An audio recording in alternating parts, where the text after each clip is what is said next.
Assalamualaikum warahmatullahi wabarakatuh. Sampai bertemu kembali di channel saya, Saiful Anam and Partner.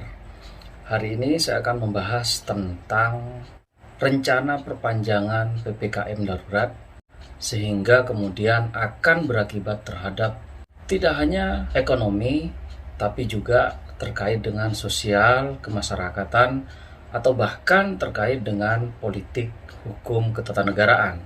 Untuk itu saya akan membahasnya secara tajam melalui media analisis pakar atau angkar. Jadi seperti yang diketahui, pemerintah berbeda-beda dalam hal pengambilan keputusan terkait dengan perpanjangan PPKM darurat.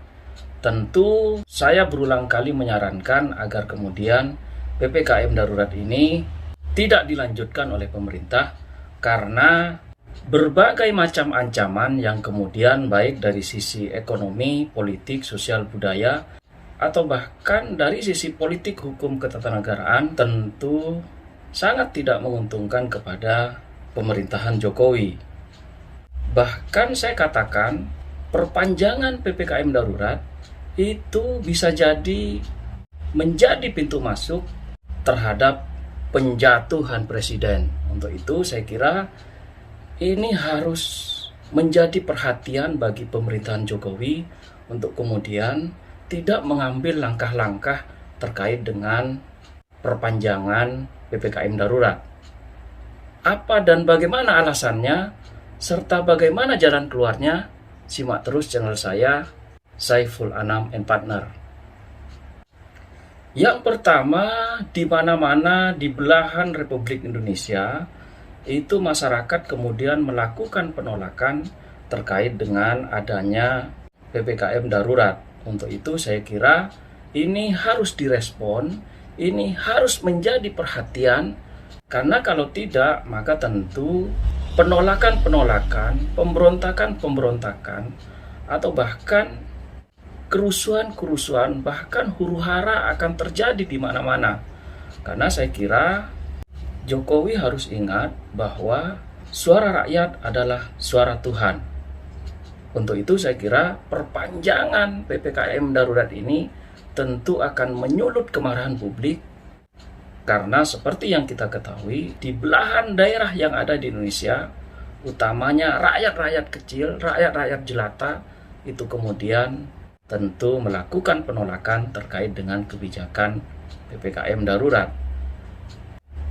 Yang kedua, seperti yang kita ketahui bersama, bahwa mahasiswa mulai turun gunung.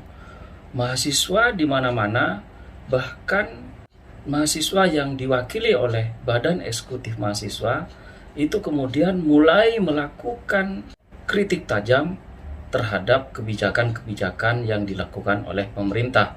Tentu hal ini merupakan ancaman bagi pemerintahan, sehingga kemudian apabila kemudian ada gabungan kekuatan baik yang berasal dari masyarakat kecil dan juga berasal dari unsur mahasiswa, maka tentu ini akan menjadi kekuatan besar yang kemudian sangat mengancam terhadap keutuhan negara Republik Indonesia. Untuk itu saya kira dengan adanya mahasiswa yang kemudian turun gunung, ini tentu harus menjadi perhatian, tidak hanya perhatian yang biasa-biasa saja, tentu harus menjadi perhatian yang serius bagi pemerintahan Joko Widodo.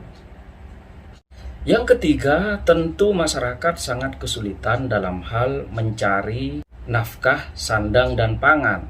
Karena tentu dengan adanya pembatasan yang sangat ketat yang seperti dilakukan melalui program PPKM darurat, tentu ini sangat menyulitkan masyarakat dalam hal pencarian nafkah maupun pencarian sandang dan pangan. Untuk itu, kebijakan PPKM darurat tentu akan sangat menyengsarakan rakyat kecil, sehingga kemudian bukan tidak mungkin rakyat-rakyat kecil ini untuk kemudian membuat atau bergabung dengan kekuatan lainnya untuk kemudian melakukan perlawanan-perlawanan yang serius terhadap kebijakan PPKM darurat yang diambil oleh pemerintahan Joko Widodo. Untuk itu saya kira Pemerintah harus cermat dalam hal kemudian menghitung terkait dengan kalkulasi politik yang tentu akan ditimbulkan akibat oleh adanya perpanjangan PPKM darurat.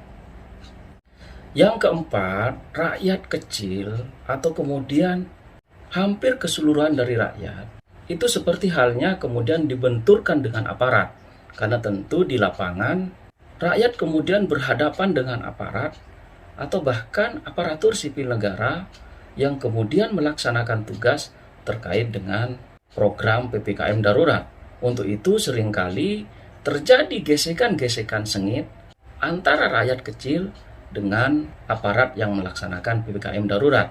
Tentu hal ini harus direspon sangat serius oleh negara, karena apabila tidak, maka tentu hal ini akan menjadi bola liar apabila kemudian tidak dicarikan solusi atau bahkan pemerintah tetap memperpanjang PPKM darurat. Untuk itu saya kira gesekan-gesekan seperti ini itu tentunya akan menjadi bola salju yang terus membesar, sehingga kemudian tentu akan merugikan pemerintahan Joko Widodo. Yang kelima, yang menjadi problem PPKM darurat adalah bantuan yang diharapkan oleh masyarakat itu tidak cepat sampai kepada rakyat yang membutuhkan, sehingga kemudian rakyat kemudian dilarang melakukan aktivitas kerja apapun, akan tetapi kemudian bantuan tidak cepat turun, sehingga kemudian mengakibatkan kesengsaraan rakyat, sehingga kemudian inilah yang juga menjadi bagian yang harus diselesaikan, yang harus menjadi simpul pemikiran bagi pemerintah untuk kemudian mengambil langkah untuk tidak kemudian memperpanjang PPKM darurat. Yang keenam, yang harus dilihat dan dikalkulasi secara mendalam oleh pemerintah adalah adanya potensi-potensi kepentingan lawan-lawan politik yang kemudian berkeinginan untuk kemudian menjatuhkan pemerintahan sebelum masa akhir jabatan. Untuk itu, hal ini harus segera diantisipasi, harus segera difikirkan untuk kemudian tidak memberikan jalan bagi mereka yang kemudian berkeinginan untuk menjatuhkan kekuasaan sebelum pemerintahan berakhir atau sebelum masa jabatan Presiden Jokowi berakhir. Untuk itu tentu hal ini harus difikirkan secara matang, difikirkan secara cermat, baik oleh Presiden Jokowi maupun para menteri-menterinya dalam hal akan memperpanjang PPKM darurat. Untuk itu, ini sangat membahayakan tentunya bagi pemerintahan Jokowi apabila kemudian tetap berkeinginan untuk kemudian memperpanjang PPKM darurat. Yang ketujuh, saya curiga bahwa di internal pembisik Presiden Jokowi itu terdapat sengkuni-sengkuni yang kemudian memberikan masukan-masukan yang tidak baik, atau bahkan masukan-masukan yang tentu dapat menjerumuskan Presiden Jokowi kepada jurang yang sangat kelam, kepada jurang yang sangat menyakitkan apabila kemudian Presiden Jokowi mengambil langkah untuk kemudian memperpanjang PPKM darurat.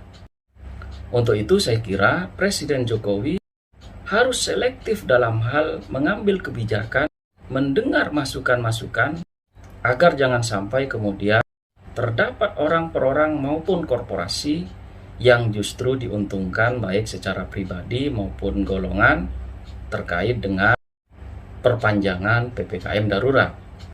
Yang kedelapan yang harus dilakukan oleh Presiden Jokowi adalah Presiden Jokowi harus tegas terhadap menteri-menteri yang tidak sensitif dalam hal mendukung kinerja maupun program yang dijalankan oleh Presiden, sehingga kemudian tentu menteri-menteri tersebut bukan malah kemudian menunjang terhadap aktivitas kinerja yang dilaksanakan oleh Presiden, justru menjadi beban terhadap jalannya pemerintahan, jalannya program-program yang diinginkan oleh rakyat yang kemudian dijalankan oleh pemerintahan Joko Widodo.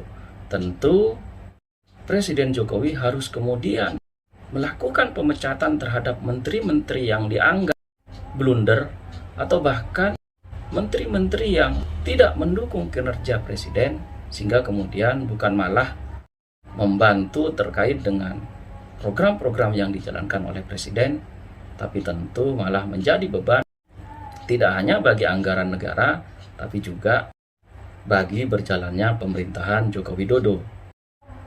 Yang kesembilan atau yang terakhir, saya menyarankan kepada Presiden Joko Widodo untuk kemudian mengajak tokoh masyarakat, mengajak tokoh-tokoh kebudayaan untuk kemudian ikut andil dalam kebijakan penanganan corona, sehingga kemudian tentu oleh karena penyebaran virus corona yang sudah di luar nalar yang dapat kita lakukan, sehingga kemudian pelibatan tokoh-tokoh punakawan seperti yang saya sampaikan dalam video sebelumnya itu merupakan hal yang tidak terelakkan, sehingga kemudian Presiden Jokowi tidak seperti sendirian, akan tetapi mendapat dukungan dari semua kalangan, tidak terkecuali dari kalangan-kalangan agamawan maupun kalangan-kalangan budayawan.